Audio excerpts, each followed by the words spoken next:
Ние ще си говорим за процесора, дънната платка, рамковата, графична карта и всякаквите видове дискове.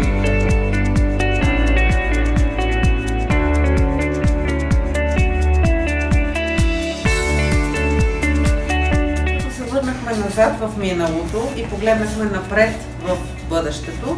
Сега предстои представянето на сърцето на компютърната система. Аз съм Габриела Александрова и предстои да ви разкажа за процесора. Аз съм Александър Сенов и ще ви представя тази кратка презентация. Ще видите двата типа за паметяващо устройство.